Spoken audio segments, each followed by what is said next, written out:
Hello everyone, আসসালামু আলাইকুম। I hope you are doing well. আজকের ভিডিওটা একটু পরিপূর্ণ আলাদা হতে চলেছে। আজকে আপনাদেরকে আমি দেখাবো আমরা পেঁয়াজ এবং গমের সিজন পার করে কিভাবে পাট চাষ করি। তো আমি এবং আমার আব্বু আকাশে মেঘ দেখে চলে যাইতেছি পাটের জমিতে সার দেওয়ার জন্য। যেহেতু আমাদের রাজশাহীতে এই 26 সালে একদিনও বৃষ্টি হয়নি, পাট চাষ করতে হলে আমাদের বৃষ্টি প্রচুর প্রয়োজন পড়ে। যেহেতু আমাদের এদিকে বৃষ্টি হয়নি, তার জন্য আমরা মোটর দিয়ে সেচ দিই। যেহেতু পাট চাষ করতে হলে প্রচুর পরিমাণে পানি লাগে, কিন্তু আমাদের এদিকে পানির অনেক সংকটের কারণে, যেহেতু আমাদের মাঠে ডিপ নাই, এর জন্য আমাদের পানির অনেক সংকট পড়ে মাঠে। আমরা মোটর দিয়ে আমরা জমিতে পানি দিই, কিন্তু প্রচুর পরিমাণে বিদ্যুৎ টানার কারণে আমরা ঠিকঠাক মতন মোটর থেকেও পানি দিতে পারি না।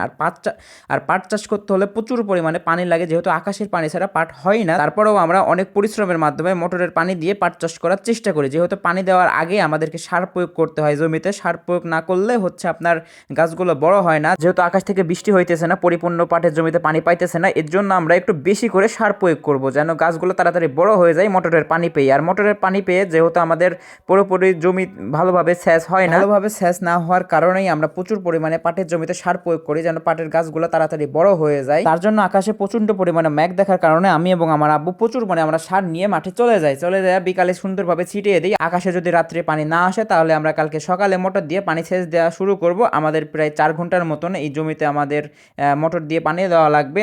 আর যদি পানি হয়ে যায়, তাহলে আমাদের সাজ লাগবে না। আর যদি এর ভিতরে কারেন্টে ডিস্টার্ব করে, তাহলে আমাদের অনেক কষ্ট হয়ে যাবে। কারেন্ট আসে যায় আমাদের দিকে এখন এই অবস্থা, 1 ঘন্টা করে কারেন্ট থাকে, 1 ঘন্টা করে থাকে না। তো সুন্দরভাবে আমরা সাগরগুলো আগে মাখিয়ে সুন্দরভাবে ছিটিয়ে নেব। ছিটিয়ে নেওয়ার পরে আমরা আকাশের দিকে তাকিয়ে থাকবো। যদি পানি হয় তাহলে আমাদের কপাল ভালো, আর যদি পানি না হয়, কাল সকালে আমাদেরকে আবার এসে মোটরে পাইপ ভিড়িয়ে সুন্দরভাবে আবার সেচ দেওয়া শুরু। সুন্দরভাবে আমি এবং আমার আব্বু সারগুলো মাখিয়ে নিলাম। মাখিয়ে নেওয়ার পরে এখন কাজ আব্বু সুন্দরভাবে সারগুলো পাটের জমিতে ছিটিয়ে দেওয়া যায়। আর ভালোভাবে যদি সার না ছিটে, তাহলে একদিক গাছ বড় হয়ে যায়, একদিক ছোট হয়ে যায়। এর জন্য আবার একটা সমস্যা পড়ে যায়। তার জন্য আমাদেরকে আস্তে ধীরে ভালোভাবে সার ছিটাতে হবে। যেহেতু আমি ভালোভাবে সার ছিটাইতে পারি না, এর জন্য সারগুলো আব্বুকে দিয়েই ছিটানো হয়। আর আমি সুন্দরভাবে মাখিয়ে দিয়ে বালতিতে করে আব্বুকে আগাই দিতেছি, আর আব্বু এদিকে সার ছিটাইতেছে। পাশাপাশি আমি একটু আপনাদেরকে দেখানোর জন্য ভিডিও করতেছি। আশা করি আপনারা অনেক কৃষিকাজ দেখতে ভালোবাসেন। আর যদি কৃষিকাজ আপনাদেরকে ভালো লাগে, তাহলে আমাদেরকে ফলো করবেন, আমাদের পাশেই থাকবেন ইনশাআল্লাহ। এবার আমাদের পাট বোনা আছে প্রায় 4 বিঘি জমির মতন। আর 4 বিঘি জমিতে আমাদের সার ছিটাইতে অনেক কষ্ট হয়ে পড়ে। তারপরেও কিছু করার নাই, যেহেতু আমরা কৃষিকাজকে বেছে নিয়েছি, এর জন্য আমাদেরকে সার দেওয়াই লাগবে। সার দেওয়ার পরেও যদি আমরা আকাশ থেকে পানি পেতাম, তাহলে ভালো লাগতো। সার দেওয়ার পরেও আমরা আকাশ থেকে পানি পাইতেছি না, এর জন্য অনেক মনটা খারাপ হয়ে আছে। তারপরেও আমাদের কিছু করার নাই, যে আমাদেরকে মোটর দিয়ে সেচে পানি দিতে হবে।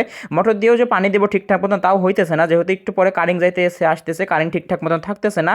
এখন কিছুই করার নাই, আমাদেরকে 1 বিঘা জমি সেচতে হলে সারাদিন লেগে যায়। যেহেতু আমাদের 2 ঘন্টা করে কারেন্ট থাকে, 3 ঘন্টা করে থাকে না, এই একটা সমস্যা। তো আপনাদেরকে তো আমি সম্পূর্ণ বলেই দিলাম আমরা পাট চাষ করতে হলে কি কি সমস্যার সম্মুখীন হয়। আমাদের এই একটা সমস্যা, আকাশ থেকে পানি না হলে আমরা পর্যাপ্ত পরিমাণে পাটের জমিতে পানি দিতে পারি না। আর পাটের জমিতে প্রচুর পরিমাণে পানি দেওয়া লাগে, এটাই একটা সমস্যা। আমরা যদি জানতাম যে আকাশ থেকে পানি হবে না, তাহলে আমরা 4 বিঘি পাট কখনোই বুনতাম না। আমরা মোটর দিয়ে পানি দিয়ে পাট করতে পারি না ভালোভাবে। তবে আল্লাহ ভরসা, আল্লাহর উপরে আশ্বাস আছে, বিশ্বাস আছে, মোটর দিয়ে পানি সেচেই আমরা অনেক ভালো পাটের ফলন করতে পারবো ইনশাআল্লাহ। তো আজকে আপনাদেরকে আমি দেখালাম পাটের জমিতে আমরা কিভাবে সার প্রয়োগ করি। এরপর আপনাদেরকে দেখাবো বেশি ঘন পাট যদি আমাদের জমিতে বের হয়, তাহলে আমরা পাট কিভাবে নিড়ান দিয়ে পাতলা করে ফেলাই পাটগুলো। যেহেতু পাট পাতলা না হলে মোটা হয় না, বেশি ঘন বোনা হয়ে গেলে আমাদেরকে প্রচুর পরিমাণে পাট মেরে দেওয়া। তারপরে আপনাদেরকে দেখাবো আমরা পাট কিভাবে জাগ দিই, কিভাবে জাগ থেকে তুলে, কিভাবে পাট ধুই, কিভাবে পাট বিক্রি করি, কিভাবে পাট রপ্তানি করি। সম্পূর্ণ ভিডিও দেখাবো, আমাদের সাথেই থাকবেন, আমাদেরকে ফলো করবেন, আমাদের পাশেই থাকবেন ইনশাআল্লাহ। আসসালামু আলাইকুম ওয়া রাহমাতুল্লাহি ওয়া বারাকাতুহু। আমাদের জন্য দোয়া করবেন।